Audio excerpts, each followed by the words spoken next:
विद्यासागर विश्ववंद श्रमणम भक्त्या सदा संस्तुवे सर्वोच्चम यमनम विनम्य परमम सर्वार्थ सिद्धि प्रदम ज्ञान ध्यान तपोभिरक्त मुनिपम विश्वस विश्वाश्रयम साकारम श्रमणम विशाल हृदयम सत्यम शिवम सुंदरम विद्या गुरु वंदनम प्रमाण गुरु वंदनम विराट गुरु वंदनम। और गुरुदेव चित्त के समक्ष दीप प्रज्वलित करके सभा को ज्योत्सना प्रदान करेंगे हमारे अतिथिगण। रुचिर दीप्ति करम शुभ दीपकम सकल लोक सुखाकरम उज्ज्वलम तिमिर जाल हरम प्रकरम सदा किल धराम सुमंगल कम मुदा ओम ह्रीम अज्ञानतिभ्रम दीपकम प्रज्वलति स्वाहा। उमराज द्वय के कर कमलों में जनवाणी समर्पित करके 11 वर्ष के क्षयसम करने का लाभ प्राप्त कर रहे हैं अतिथिगण। जनवानी जग मैया जन्म दुख मेट दो जन्म दुख मेट दो मरण दुख मेट दो जिनवानी जग मैया जन्म दुख मेट दो। और गुरुदेव के पास दर्शन करने का श्रीमान देवेंद्र कुमार जी, श्रीमान कपूरचंद जी जैन कोटा, ये भी अपने जीवन को धन्य कर रहे हैं। पांच प्रश्न करें। मैंने गुरु के चरण पखारे मैंने गुरु के चरण पखारे जन्म जन्म के संचित पातक जन्म जन्म के संचित पातक क्षण भर में निर्वारे मैंने गुरु के चरण पखारे मैंने गुरु के चरण श्रीमान आज अपने जीवन में आज शादी की सालगिरह में गुरुदेव के चरणों में अपने नमन अर्पित करने आ रहे हैं श्रीमान गुलजारी लाल जी सरोजी देवी जैन चितवरकोट, जो आशीष जी के पिताश्री हैं, माता पिता हैं, वे आए और अपनी सालगिरह को सुखद बनाएं। आइए गुलजारी लाल जी सरोजी देवी के साथ, जिनकी आज सालगिरह है, शादी की सालगिरह है।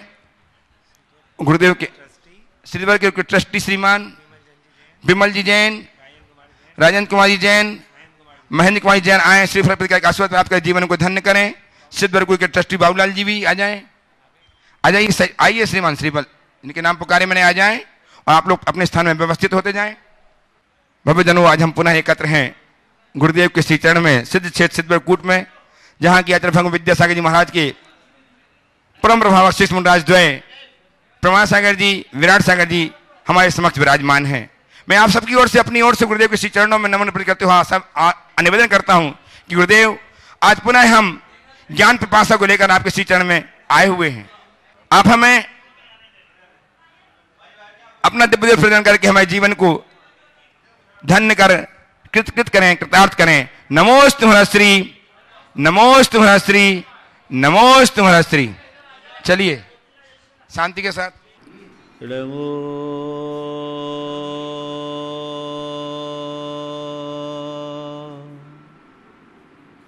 अरिहंता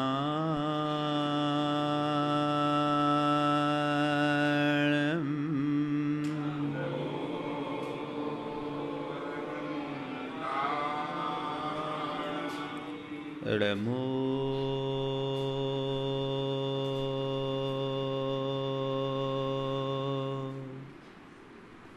सिद्धा रमो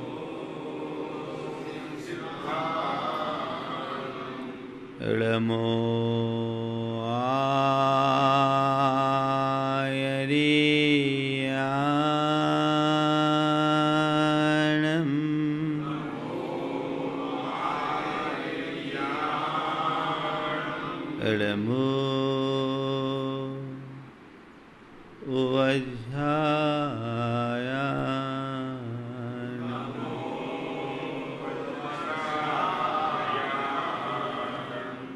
रमोलोये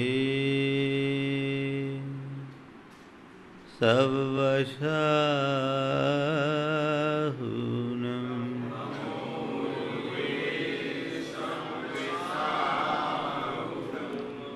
एषो पंच चेण मोयारो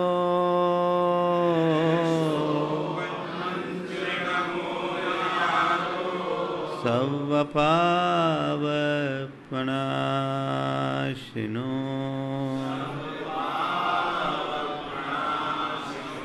मंगलालं च सवेसिं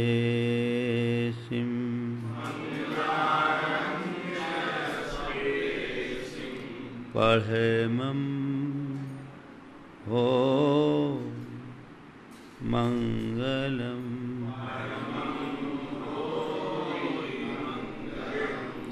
जय बोलो देवादिदेव 1008 श्री भगवान महावीर स्वामी की जय जय जय। अहिंसा परमो धर्म की जय जय जय। परम पूज आचार्य गुरुवर श्री विद्यासागर जी महाराज ये की जय जय जय। परम पूज्य प्रमाणिक संत महामना मुनिराज प्रमाण सागर जी महाराज की, परम पूज्य विराट सागर जी महाराज की, सिद्ध से सिद्धवर कूट जी की।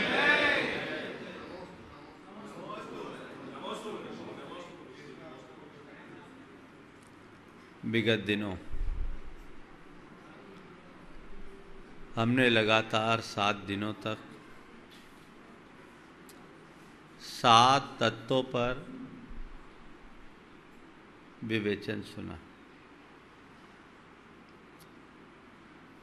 अभी मन में बात आई कि 7 से आगे क्या है। तो हमारे यहाँ कहते हैं पुण्य और पाप का हमारे जीवन में बहुत बड़ा रोल है और इसे ही जैन जगत में 9 पदार्थ के रूप में जोड़ लिया जाता है। सवाल है पुण्य और पाप के प्रति हमारा क्या दृष्टिकोण होना चाहिए। दुनिया में बहुत से ऐसे लोग हैं जो पुण्य पाप को नहीं मानते। जो पुण्य पाप को नहीं मानते उनके लिए हमारा ये प्रवचन अप्रासंगिक है। लेकिन मैं मानता हूं कि यहाँ जितने उपस्थित हैं सब पुण्य पाप को मानने वाले हैं। पुण्य पाप मानने वाले हैं तो थोड़ी हमें अपनी अवधारणा को ठीक करने की जरूरत है। यहाँ जितने लोग उपस्थित हैं सबके मन में पुण्य की चाह है कि नहीं है? बोलो। हाँ महाराज, पुण्य कमाने ही आए हैं, है ना? पर थोड़ा देखें हमारे जीवन में इस पुण्य और पाप का स्थान क्या है।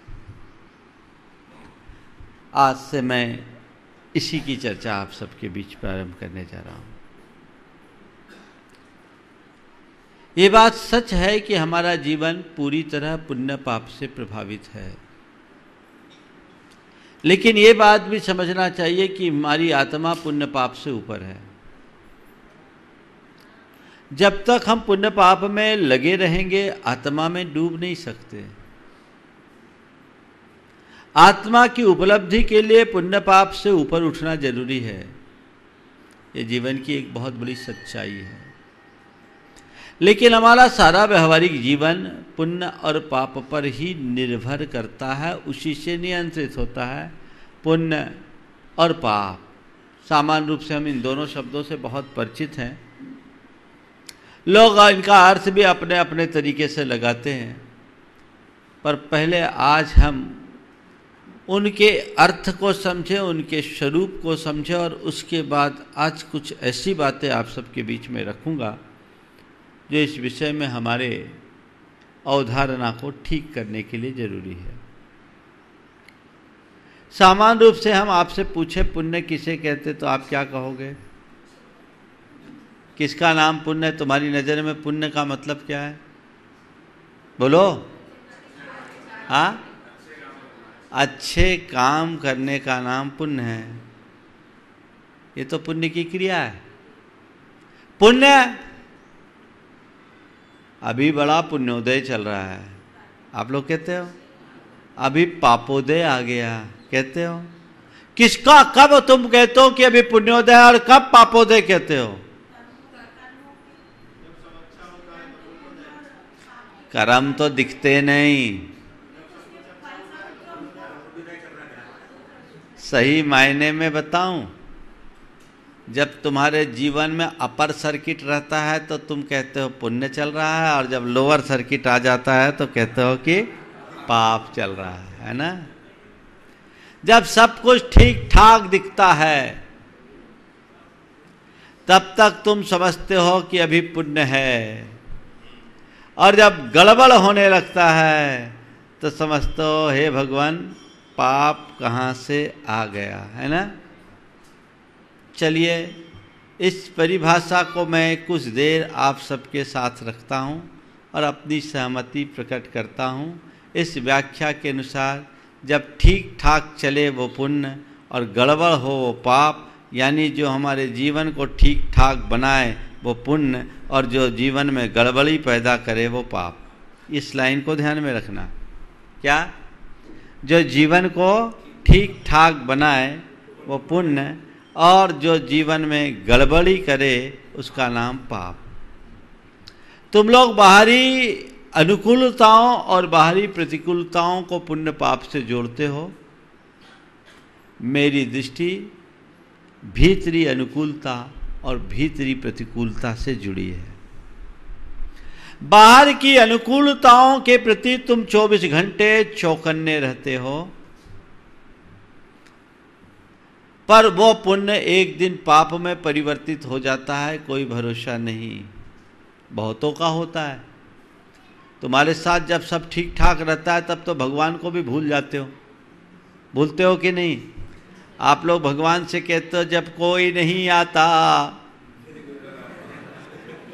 मेरे बाबा आते हैं, मेरे दुख के दिनों में भी बड़े काम आते हैं। एक दिन भगवान को किसी ने ऐसा सुनाया, मैंने भगवान से पूछा भगवान ये ठीक बोल रहा है? बोला झूठ बोल रहा है। बोले क्यों? बोले मैं इनके काम में आऊँगा नहीं। बोले क्यों? बोले इसने मुझे स्टेपनी बना रखा है। स्टेपनी बना दिया है, जब कोई नहीं आता तब मैं आता। दुख के दिनों में मुझे याद करता है, सुख के दिनों में याद नहीं करता। जब तक सब कुछ अनुकूल बना रहता है मनुष्य उसमें ही मगन रहता है, लेकिन जब गड़बड़ाता है तब सोचता है ये क्या हो गया। तो सामान्य रूप से जब ठीक ठाक चलता है तो मनुष्य अपनी मदहोशी में जीता है। जब कुछ गड़बड़ाता है तब कुछ सोचता है कि ये गड़बड़ क्यों हुआ, और उसके लिए कई तरह के आरोप मढ़ता है, कभी भगवान पर भी, कभी अपने भाग्य पर, तो कभी लोगों पर। हे भगवान ये पाप कहाँ से आ गया? अरे ये कौन से पाप का उदय आ गया? ये कौन सा कर्म आ गया? कहते हैं ना आप लोग, या उसने ऐसा कर दिया, उसने ऐसा कर दिया, उसने ऐसा कर दिया। तुम्हारी अवधारणा पुण्य के विषय में या पाप के विषय में जब भी है तो केवल बाहर के संयोगों तक सीमित है, और ये बाहरी संयोग कब बन जाए कब बिगड़ जाए इसका कोई भरोसा नहीं है। समझो, आज 4 बातें आप सबसे कहूंगा। पुण्य करना, पुण्य कराना, पुण्य भोगना और पुण्य त्यागना। क्या बोला? पुण्य करना, पुण्य कराना, पुण्य भोगना और पुण्य त्यागना। चारों पर ध्यान रखो। करना, कराना, भोगना, त्यागना। पुण्य को करना, पुण्य को कराना, पुण्य को भोगना, पुण्य को त्यागना। सबसे पहली बात पुण्य करने की है ना। पुण्य करने का मतलब क्या हुआ? हाँ, अच्छे कार्य करना, सामान्य रूप से पुण्य की व्याख्या अभी जो मैं आप सबसे कर रहा था, आगमों में अलग अलग तरीके से की गई है। जो जीवन को पवित्र करे सो पुण्य, जो अनुकूल संयोग दे वो पुण्य, जो दुख के कारणभूत सामग्री को दूर करे वो पुण्य, और जो हमारे मन में प्रशस्त भाव जगाए वो पुण्य। ये पुण्य की परिभाषा है। जो पवित्र बनाए, अनुकूल संयोग दे, जो दुख के कारणभूत सामग्री को दूर करे, और जो प्रशस्त परिणाम विशुद्धि को उत्पन्न करे, वह पुण्य है। आप पुण्य करते हो, सब करते हैं। सुबह से तो महाराज पुण्य करे और यहाँ आए ही हैं पुण्य करने के ख्याल से, है ना। पुण्य करने के संदर्भ में जब भी आप सोचते हो तो क्या सोचते हो, ये बात बहुत गंभीरता से समझने की है।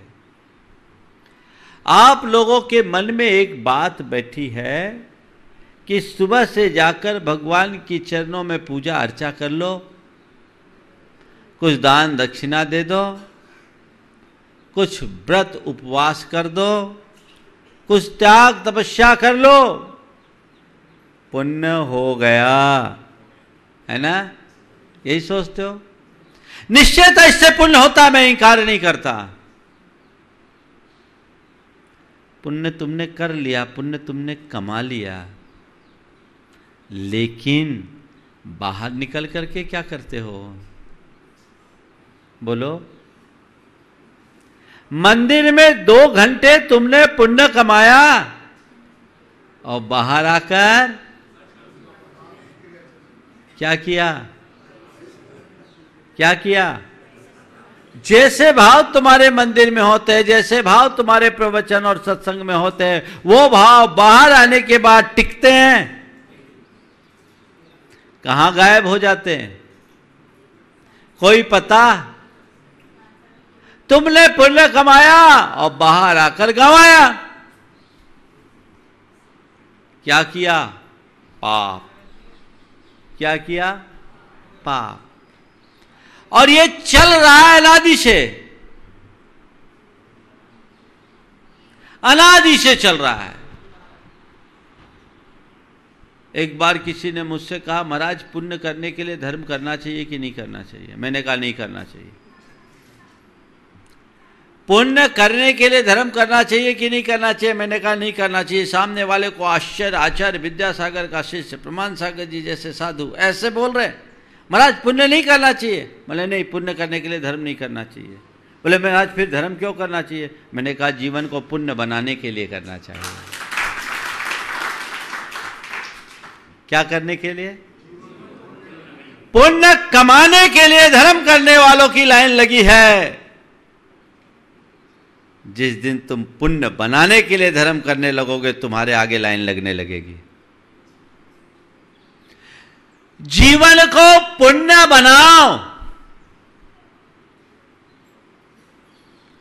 और पुण्य बनाने के लिए धर्म करने में और पुण्य कमाने के लिए धर्म करने में थोड़ा अंतर है। धर्म दोनों करते हैं। एक व्यक्ति है जो पुण्य कमाने के लिए धर्म करता है, उसका धर्म पूजा पाठ तक सीमित, धार्मिक अनुष्ठानों तक सीमित, उपासना तक सीमित। वो खूब पूजा पाठ करेगा, धार्मिक अनुष्ठान करेगा, उपासना करेगा, आराधना करेगा, उसका धर्म उसमें पूरा जितनी देर तक है वो पुण्य कमा लिया, उसके अंदर ये विश्वास है। और वह जिंदगी से, जन्म से हमने यही सुना है ऐसा करने में पुण्य है, तो हमने पुण्य कमा लिया। कितना कमाया है तो वही जानता, भगवान जानते। बोलो तुम लोगों ने कुछ पुण्य कमाया कि नहीं, बोलो, थोड़ा सा बोलो तो। कहाँ है, दिखाओ। नोट कमाते वो दिखता, पुण्य कमाए वो दिखा।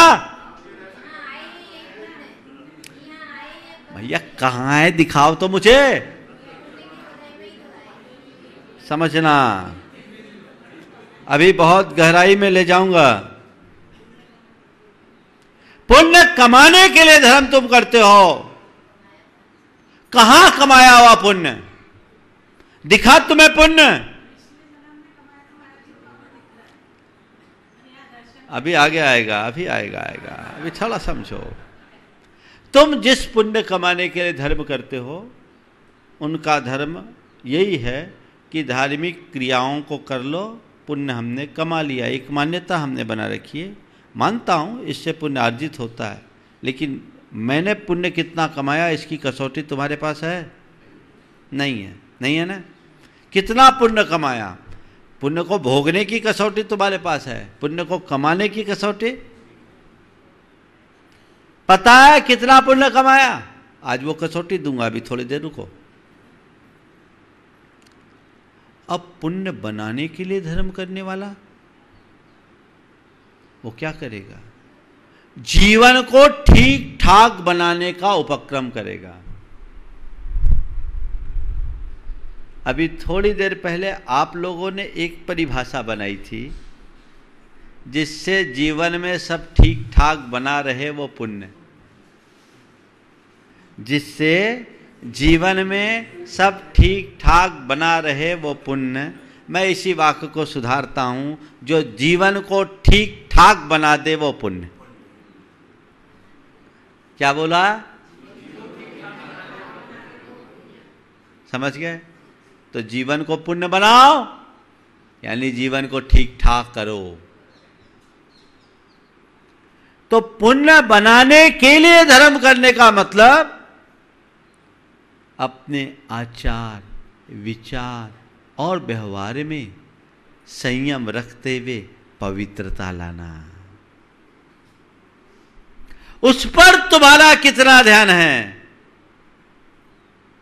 बोलो। पुण्य तो कमाना चाहते हो,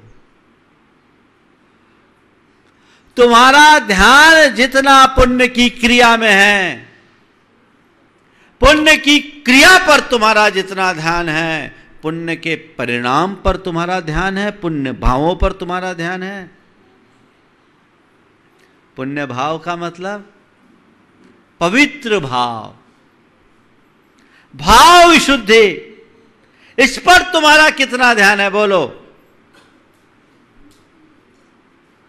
तुम लोग 2 घंटे मंदिर में देते हो, उसके बाहर आने के बाद एक अगरबत्ती भी अगर जलती है तो उसके बुझ जाने के बाद भी घंटे भर तक उसकी सुवास होती है, होती है? घंटे भर जलने वाली अगरबत्ती बुझ जाने के बाद भी घंटे भर तक अपनी सुगंधी देती है। 2 घंटा पूजा करने के बाद का असर तुम पर कितनी देर चलता है? बताओ। कहीं अगरबत्ती से भी गए बीते तो नहीं हो तुम? बोलो। तो पुण्य कमाना या पुण्य बनाना, क्या करना है? चलो, कराने वाला काम छोड़ देता हूं। पुण्य कमाना, पुण्य बनाना, पुण्य भोगना और पुण्य त्यागना, इन्हीं पर चर्चा करूंगा। 5वीं चर्चा समय मिलेगी तो बात करूंगा। अब तक तुमने क्या किया? पुण्य कमाने का उद्यम किया या पुण्य बनाने का?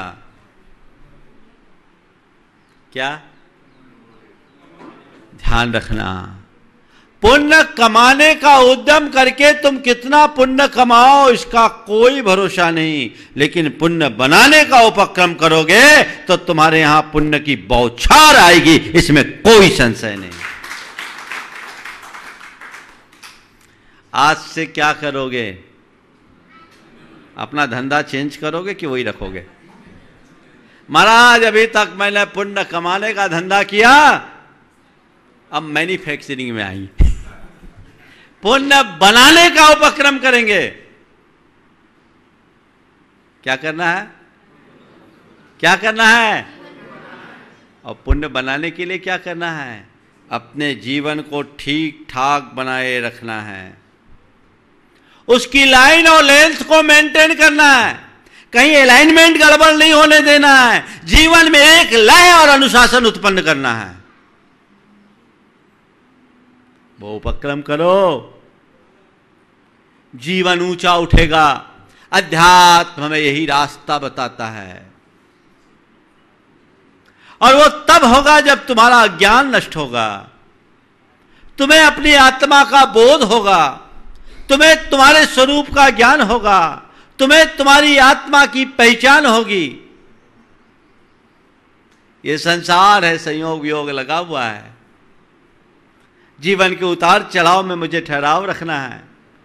पुण्य पाप ये जो कर्म है ये जड़ है, इनमें मुझे उलझना नहीं है। ये समझ जिस दिन तुम्हारे भीतर विकसित हो जाएगी, तुम अपने वृत्ति और प्रवृत्ति में नियंत्रण लाने में सक्षम हो जाओगे। और जिसकी वृत्तियां और प्रवृत्तियां नियंत्रित हो जाती है, उसका जीवन परम पुण्यमय बन जाता है।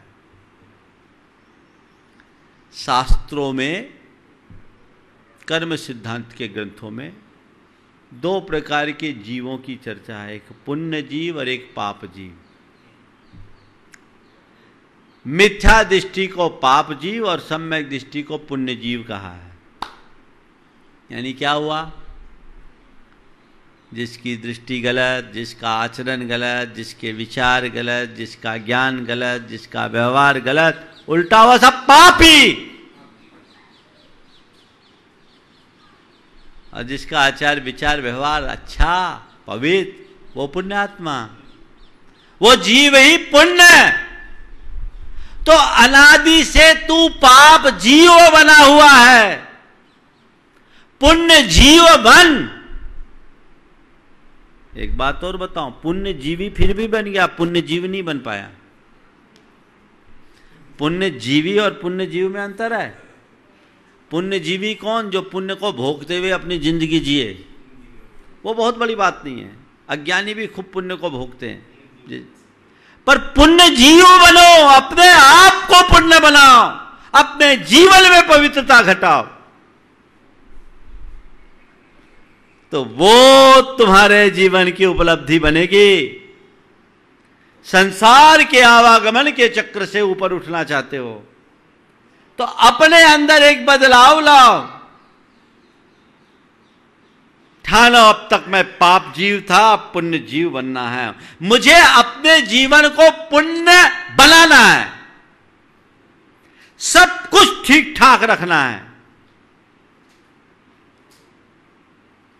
कर्म तुम्हारे जीवन में अनुकूलता दे, ये तुम्हारे हाथ में नहीं है, ध्यान रखना। तुम सोचो कि मेरे जीवन में सदैव पुण्य का उदय बना रहे, मैं इतना पुण्य कमाऊं, इतना पुण्य कमाऊं, इतना पुण्य कमाऊं कि जीवन में कहीं कोई कठिनाई ही ना आए। ऐसा सोच सकते हो, सोचते भी हो, लेकिन इस धरती पर आज तक ऐसा एक भी जीव नहीं हुआ, चाहे वह तीर्थंकर भी क्यों ना हो, जिनके जीवन में कभी पाप का उदय नहीं आया हो। कितना भी पुण्य कमाओगे, कहीं ना कहीं से पाप का झोंका आएगा, बच नहीं सकते। हम तुम सामान्य पुण्यहीनों की बात नहीं कर रहा हूं, तीर्थंकरों की भी बात कर रहा हूं। और तीर्थंकरों की ही नहीं, देवताओं की भी बात कर रहा हूं। और देवताओं में भी नहीं, अहमिंद्रों की बात कर रहा हूं। और अहमिंद्रों की नहीं, उनके भी सर्वोपरि जो सर्वार सिद्धि के देवता हैं, उनकी बात कर रहा हूं। निखालिस पुण्य का उदय संसार में किसी के नहीं होता। आपको एक रहस्य की बात बता रहा हूं, कर्म सिद्धांत की, धौला में आया कि लगातार असाता का उदय 33 सागर तक चल सकता है।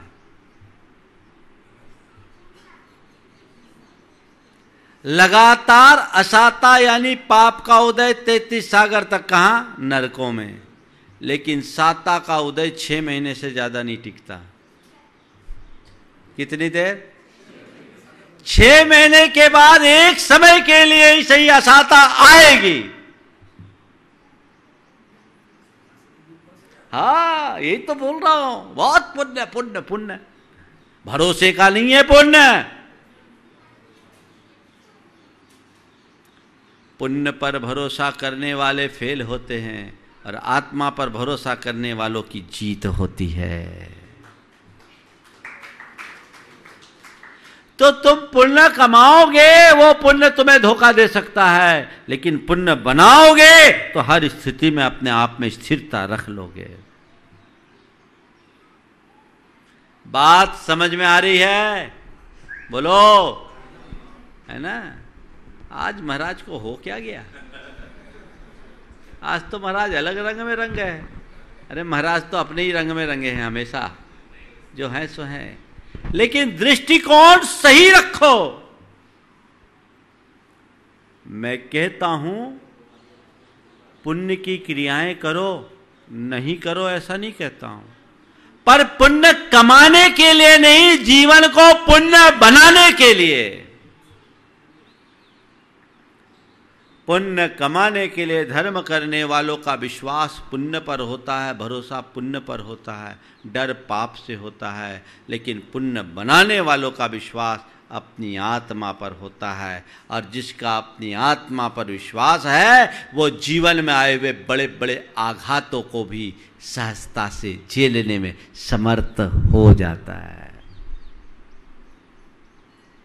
मैं किसके लिए कर रहा हूं पुण्य? फैसिलिटी पाने के लिए? किस लिए पुण्य कर रहा हूं? फैसिलिटी पाने के लिए या अपनी आत्मा को फ्रेश बनाए रखने के लिए? किसके लिए? अगर फैसिलिटी पाने के लिए कर रहे हो तो अटक जाओगे। सद्दहदी पत्ते दी पुनो भी, सद्दहदी पत्ते दी रोचे दी तहेव फासे दी, धम्मम भोग निमित्तम नहु तो तम तस् कम क्षय निमित्तम। आचार्य कुंद कुंद कहते हैं, हाँ, फैसिलिटी पाने के लिए, भोग पाने के लिए, सांसारिक अनुकूलता पाने के लिए धर्म करने वालों की लाइन लगी है। सब कर रहे हैं, सब लालच में आए हो तुम लोग। ये लालच छोड़ो, दृष्टि बदलो। नहीं, कम क्षय निमित्तम, मैं कर्म के क्षय के लिए आ रहा हूं, अपने अंदर की कलुषता मिटाने के लिए पुण्य कर रहा हूं, अपने जीवन को पवित्र बनाने के लिए पुण्य कर रहा हूं। समझ में आ रही है बात? बोलो, है ना? बदलो, दृष्टिकोण बदलो, केंद्र बिंदु आत्मा को बनाओ, सारी क्रियाएं सार्थक होगी। और कितनी भी उच्च क्रिया करो, आत्मा को विस्मृत कर दो, संसार में ही रुलोगे, मुक्ति नहीं पा सकते। ये बताओ, किसी ने बहुत अच्छा पत्र लिखा हो, स्वर्णाक्षरों में, मजमून भी बहुत अच्छा हो, लिफाफे में डाल दिया, पोस्ट भी कर दिया, उस पर एड्रेस न सेंडर का है, न जिसके लिए भेजा गया, पाने वाले का, भेजने वाले का, किसी का नाम नहीं, वो पत्र कहाँ जाएगा? कहाँ जाएगा? घूमता रहेगा ना। जिसे अपनी आत्मा का अता पता नहीं, उसकी यही दशा है, भटक रहा है। क्या कर रहा है? भटक रहा है, भटक रहा है, भटक रहा है। तो पुण्य करना है किसके लिए? जीवन को पुण्य बनाने के लिए। हमारा ये लक्ष्य हो पुण्य कमाना, पुण्य बनाना।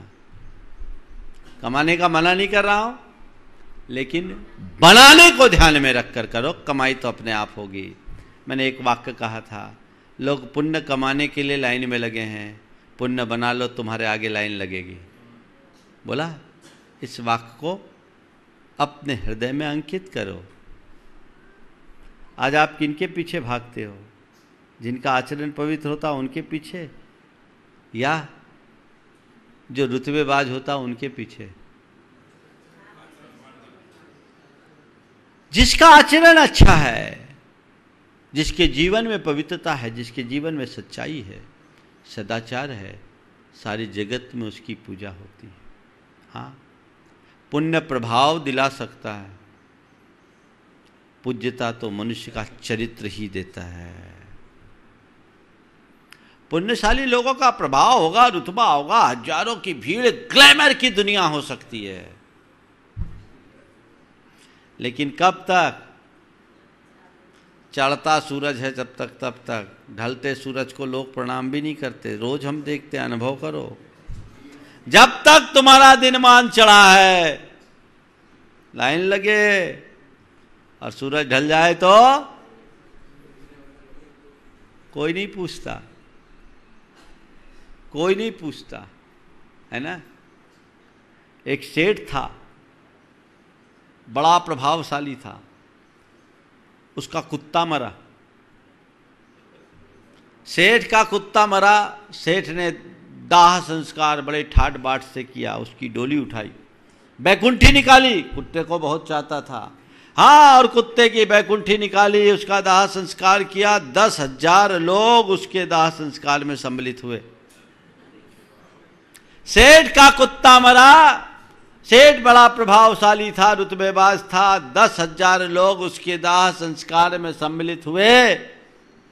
2 बरस बाद सेठ मरा, 100 आदमी उसके दाह संस्कार में रहे। मतलब क्या है? सेठ के कुत्ते के साथ जो 10,000 लोग थे, वे सेठ के प्रभाव से नहीं, सेठ के पुण्य के प्रभाव से थे। और सेठ का जो असली प्रभाव था वो 100 लोगों के लायक था। इसका मतलब सेठ से ज्यादा पुण्य उस कुत्ते का था। बात समझ में आ रही है? पुण्य प्रभाव दिखा सकता है, दिला सकता है, पर पहचान नहीं, पूज्यता नहीं। वो तुम्हारे पवित्रता पर ही निर्भर करती है। समझ गए? उससे तुम्हारे जीवन में स्थिरता आएगी। तो पुण्य कमाना, पुण्य बनाना, पुण्य भोगना। क्या करना? पुण्य भोगने का मतलब क्या? मतलब आज तुम्हारे पास पुण्योदय है, सारी अनुकूलताएं हैं, तुम जो चाहते हो वो तुम्हें हासिल हो जाता है, तुम्हें कहीं किसी प्रकार की कठिनाई नहीं। अभी बहन जी कह रही थी कि पिछले जन्म में लेकर आए, बिल्कुल ठीक है, जमा पूंजी तो है, इसमें कोई संशय नहीं। भोग रहे हो तो 2 बातें इसमें समझो। एक आदमी जिसकी आमदनी 1000 रुपये हो और लाख रुपया का खर्चा करे, उसका क्या होगा? हाँ, क्या होगा? एक बार और, दिवालिये की दुर्दशा क्या होती है? कहीं का नहीं रहता, है ना। तुमने पुण्य के भोग में तो रुचि रखी, ठीक है, ये पुण्य कितने दिन तुम्हारे साथ रहेगा? कमा तो रहे नहीं हो, भोग रहे हो सब चीज में। नहीं, मेरे पास किसी चीज की कमी नहीं, मैं क्यों छोड़ूं, सब चाहिए, सारी उत्कृष्ट फैसिलिटीज, इसका भोग है ना। तो इसका मतलब क्या हुआ? खर्चा खुला है, खर्चा खुला है, ठीक है। आमदनी क्या है? समझ में आ गई बात? अब और दूसरी बात सुनो, जो मूल बात मैं रहस्य की कहना चाह रहा हूं। पुण्य को भोगते समय कर क्या रहे हो? पुण्य के भोग में कर क्या रहे हो? सारी पापात्मक क्रिया है। पुण्य ने दिया भोग विलास, उसमें तुमने किया पाप। क्या किया? कौन सा पाप?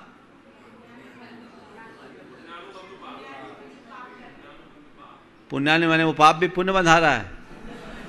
ऐसी उल्टी व्याख्या किसने सिखा दी? ये पापानुबंधी पुण्य था जो भोग में लगा रहा है। हाँ, सुधार लो धारणा। मैं सैद्धांतिक परिभाषाओं में नहीं उलझा रहा हूं तुम्हें, थोड़ा समझो।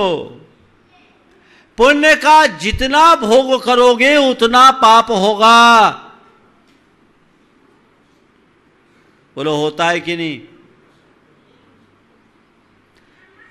तो पाप करना धर्म है कि अधर्म? पहले एक उत्तर दो। पाप करना धर्म है कि अधर्म? जोर से। पुण्य का भोग करना पाप है कि धर्म? बोलो जोर से। तो इतने शर्मा के क्यों बोल रहे हो? बात समझ में आ रही है? जिस दिन ये बात हृदय में बैठ जाएगी ना, तुम्हारा जीवन बदल जाएगा। तुम्हारी लालसा समाप्त हो जाएगी, भोगों के प्रति उदासीनता छा जाएगी। अभी तो वही रुचकर है, लगे हो लाइन में, ठीक है, पुण्योदय भोग लो। रावण का भी पुण्य था, भोगा कहां गया? सद्दाम हुसैन का जब तक पुण्य था उसका रुतबा था। इतना पुण्य, इतने अनुकूल संयोग कि अपने पखाने में भी रतन जड़े थे, पर मरा भी उसी पखाने में। टॉयलेट में ही तो मरा। क्या हुआ? एक दिन पुण्य छीन हो गया। पुण्य ने प्रताप दिलाया, पराक्रम दिलाया, प्रभाव दिलाया, भोग लिया और पाप किया। पुण्य के भोग में पाप है, ये एकदम पंच लाइन बना लो। क्या बोल रहा हूं? दोहराऊं? पुण्य के भोग में, पुण्य के भोग में, एक बार सब बोलो एक साथ, एक बार और, एक बार और। बैठ गई? इसको बिठाओ, पर इसको ऐसे बोलना जो अंदर बैठे, ऐसे नहीं बोलना जो मुर्दों को सुना तो राम नाम सत्य है। आ रहा है, समता भाव भी आएगा, फिर आएगा आएगा आएगा, वहां भी आ रहा हूं। मुझे चारों बातें करनी है, भी तो तीन ही बात हुई। पुण्य के भोग में पाप है, इस बात को ध्यान में रखो। और जब भी पुण्य का भोग करो तो अंदर से समझो कि इसमें पाप हो रहा है। बहन जी ने बोला समता भाव से भोग ले, तो जिसके अंदर समता भाव आ जाए उसके अंदर भोगने की इच्छा ही नहीं होगी, भोगने की इच्छा ही नहीं। जो वीतरागी है उसके अंदर समता भाव है और उसके अंदर भोगने की इच्छा ही नहीं। गुरुदेव कहते ना भूत की स्मृति ना अनागत की अपेक्षा, भोगोपभोग मिलने पर भी उपेक्षा। ज्ञानी जिन्हें विषय तो विष दिखते हैं, वैराग पाठ उनसे हम सीखते हैं। ये समता भाव ले आओ। ये तो बहामना है। आ रहा हूं।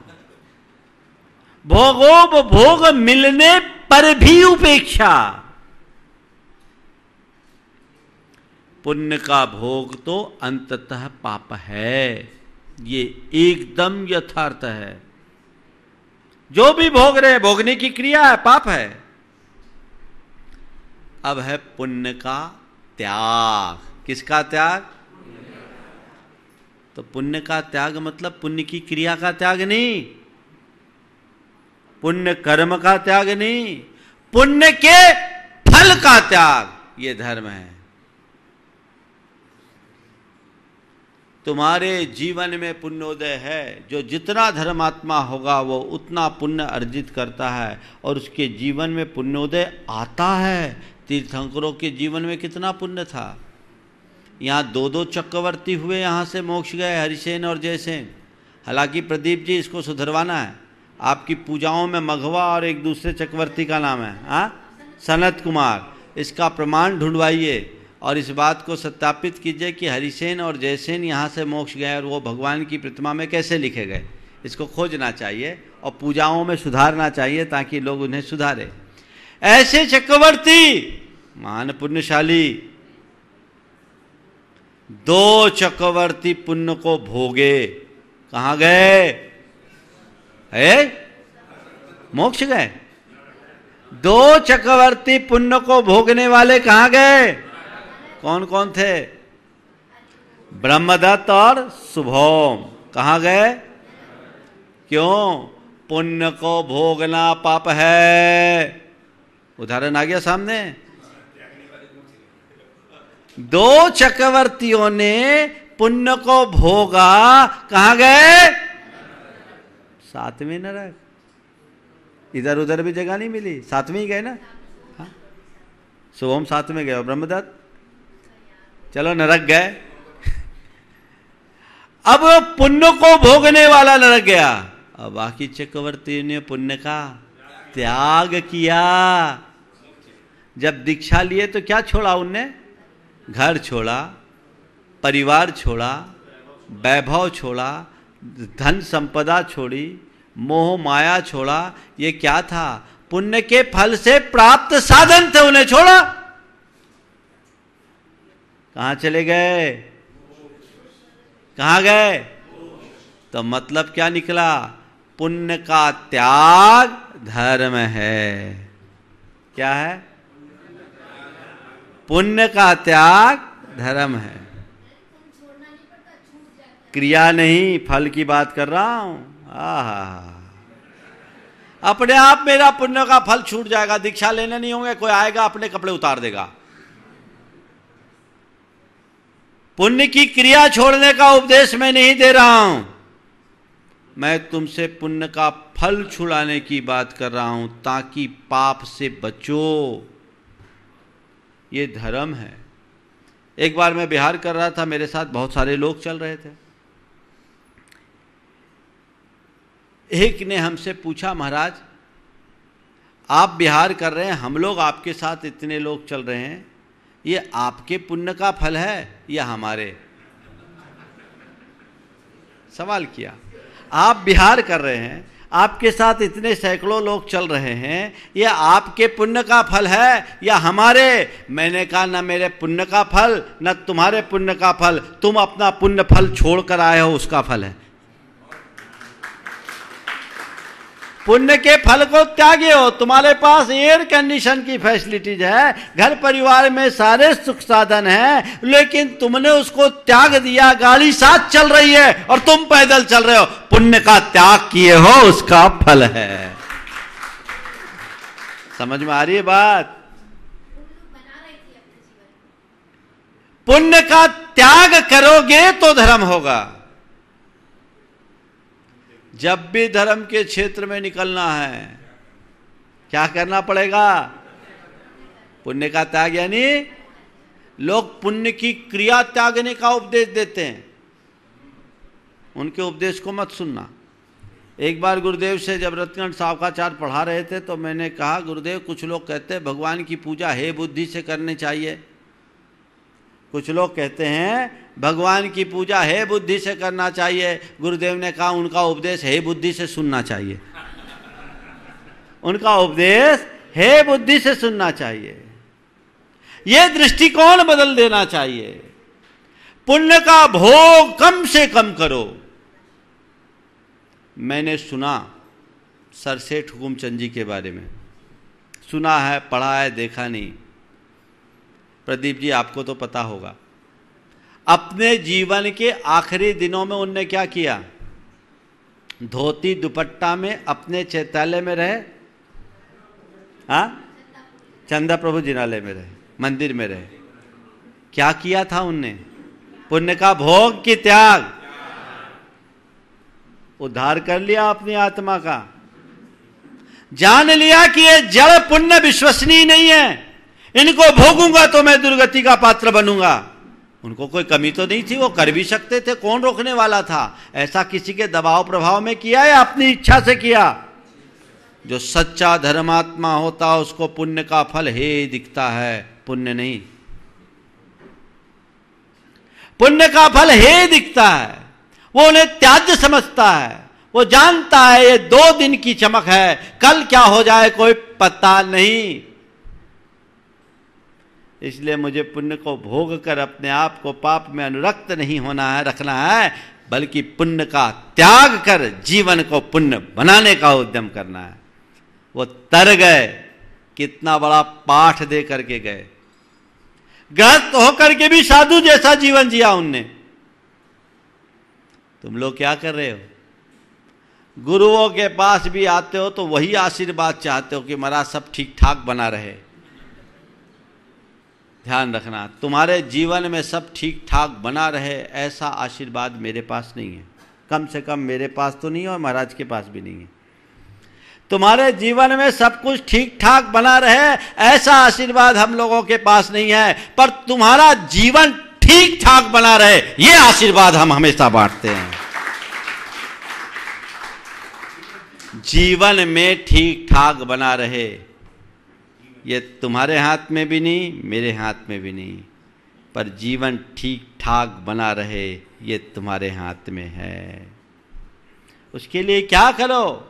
पाप पुण्य फल माई हरख बिलखो मत भाई, यह पुद्गल पर जाए उपज बिन से थिर नाही। इस पर विश्वास कर लो।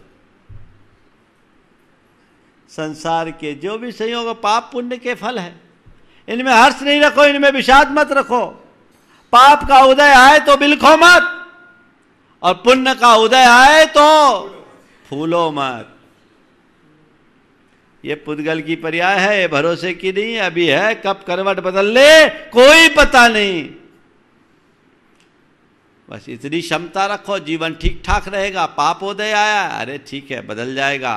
पुण्योदय आया, अभिमान करने की जरूरत नहीं, आसक्त होने की जरूरत नहीं, क्योंकि ये टिकाऊ नहीं है, कब चला जाए पता नहीं। इतनी सी समझ बन जाए तो सब ठीक ठाक होगा कि नहीं, बोलो?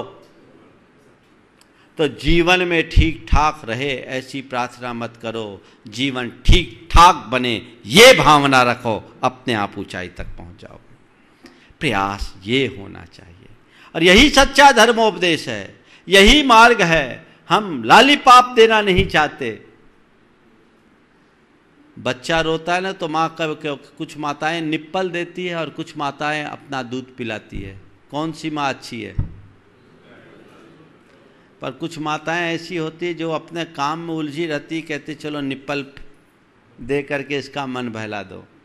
लेकिन जो माँ अपने बच्चे का सही तरीके से पालन पोषण की कला जानती है, वो अपना दूध पिलाकर उसे थपकियाँ देती है, लोरियाँ सुनाती है, उसे सुला देती है, फिर अपने काम में लगती है ना। तो मैं तुम्हें प्रलोभन की बात करूं, मैं तुम्हें भय की बात करूं, भयादोहन करके तुम्हें धर्म में लगाऊं, प्रलोभन देकर तुम्हें धर्म में लगाऊं, तो वो केवल निप्पल देकर बच्चे को शांत करने जैसी क्रिया होगी, भूख मिटाने वाली नहीं। लेकिन मैं यदि तुम्हें जीवन का मर्म बताकर तुम्हें धर्म में लगाऊं तो मान करके चलना, दूध पिलाकर सुलाने वाली माँ जैसा काम है जो स्थायी है। पोषण उसमें होगा, और वही मार्ग अंगीकार करो, वही ग्रहण करो। विडंबना है कि मूलभूत तत्व ज्ञान हमसे छिटक रहा है और पूरी जैन समाज कर्म कांडों में उलझ रही है। धार्मिक क्रियाएं व्यर्थ नहीं है, पर अवधारणा साफ होनी चाहिए। मैं किसके लिए कर रहा हूं, जब तक ये नहीं समझेंगे तब तक हमारा भला नहीं हो सकता। तो आज की 4 बातें: पुण्य कमाना, पुण्य बनाना। बोलो किस में ज्यादा दिलचस्पी रखोगे? पुण्य भोगना और पुण्य त्यागना। क्या करोगे? बस ये लक्ष्य रखो, जीवन आगे बढ़ेगा, जीवन ऊंचाई में जाएगी। बाकी पल का भरोसा नहीं। कागज का एक टुकड़ा हवा के वेग से उड़ा, पर्वत के शिखर पर जा पहुंचा। पर्वत ने कागज का स्वागत किया। स्वागत करते हुए पूछा, भैया यहाँ कैसे? भैया यहाँ कैसे? कागज ने ऐंठ कर जवाब दिया, अपने दम पर। और कैसे? हवा के वेग से उड़ा कागज का टुकड़ा आसमान पर्वत के शिखर पर पहुंचा। पर्वत ने कागज का स्वागत करते हुए पूछा, भैया यहाँ कैसे? कागज ने ऐठ कर उत्तर दिया, अपने दम पर। और कैसे? कागज का उत्तर पूरा भी नहीं हो पाया कि तभी हवा का दूसरा वेग आया।